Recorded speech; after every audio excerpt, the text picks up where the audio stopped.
Faceless men. Are they related to shadow people?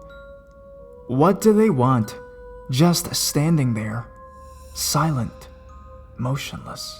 Grab a blanket, turn off your lights, and don't forget to look behind you. At least you have eyes.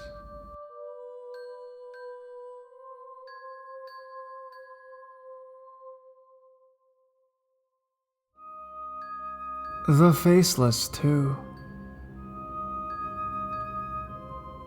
A while ago, I posted my friend's encounter with a faceless being. Something similar happened to my wife. Needless to say, she was quite uncomfortable talking about it.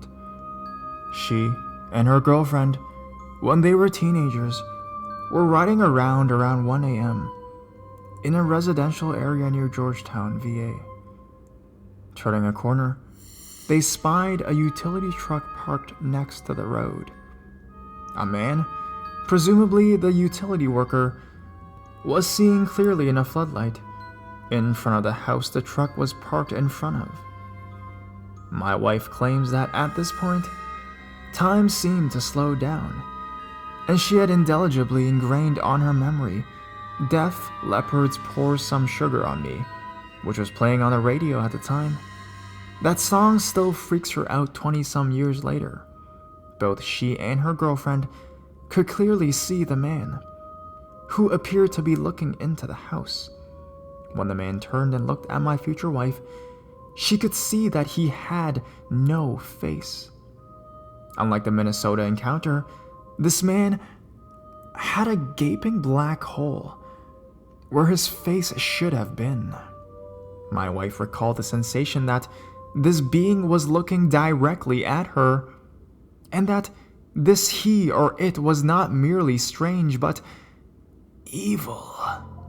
They took off as quickly as they could and never looked back. It was also the summer that she found a strange coin, a quarter, that felt vaguely electric when held. But that's another story.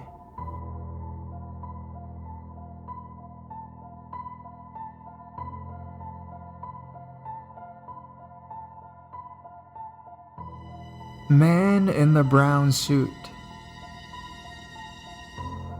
I was 16 years old and never a believer of the paranormal until I experienced something myself.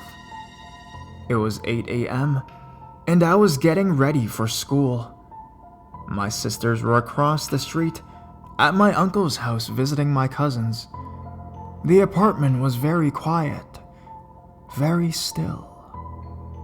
I got my clothes out of my closet, moved towards the window to look outside. I had a feeling that someone was watching me, and a cold chill went up my back. I turned around and saw a faceless man wearing a brown suit and a fancy brown hat. I was so terrified, I could barely let out a gasp. He was standing straight up, very broad shoulders, just looking at me. Still in shock, I ran through him and down the hallway, escaping to the living room. I was so shook up, I called my sister and could just say, "Come home now."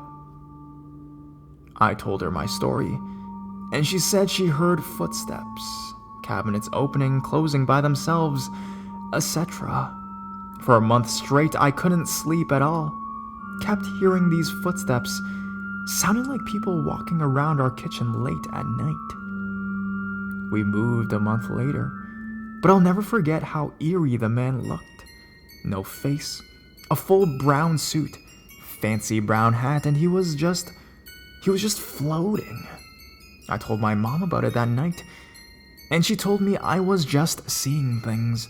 The eerie thing about it was, one of our old landlords committed suicide weeks before in his apartment, and he always wore a brown suit, my mom said. Since then, I have never seen a full apparition like that. I have many more experiences since then that I hope to share with all of you in the future. I would love to see feedback on what you all think.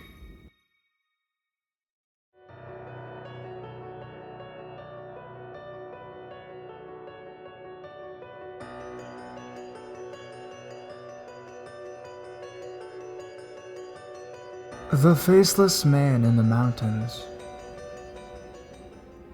This next event is one that I'm putting on the site for a friend, as he would love to know if anyone has an opinion about it, or can explain it.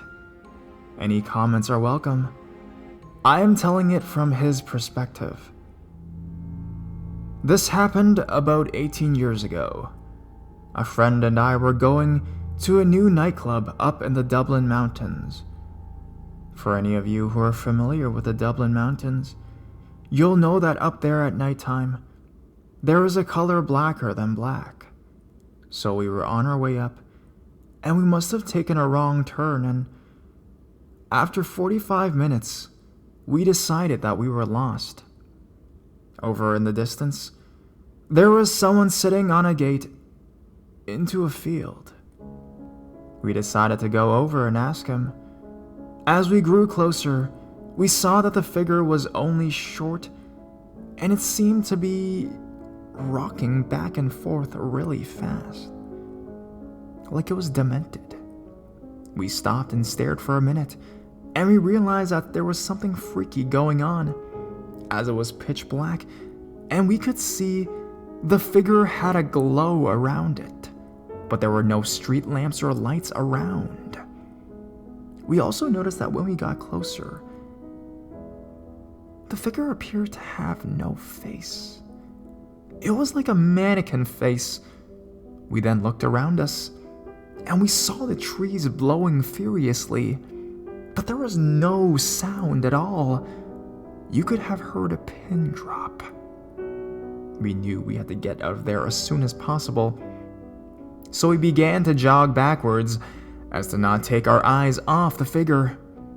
After about 10 minutes or so, we heard a swoosh, and we heard the trees again blowing, and we knew that we were safe. We eventually found the nightclub, and the rest of the evening was normal. I still can't explain that night, but what I do know is that whatever the being was, it was not good. If anyone has experienced the same thing or has a theory behind it, please let me know. All comments are checked daily and replied to. Thanks for reading my story.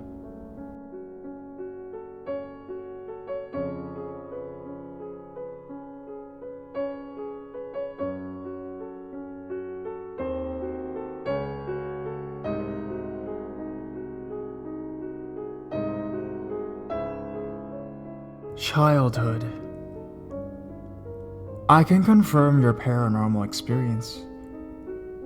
It happened to me long time ago, when I was still a kid, about 5 years old.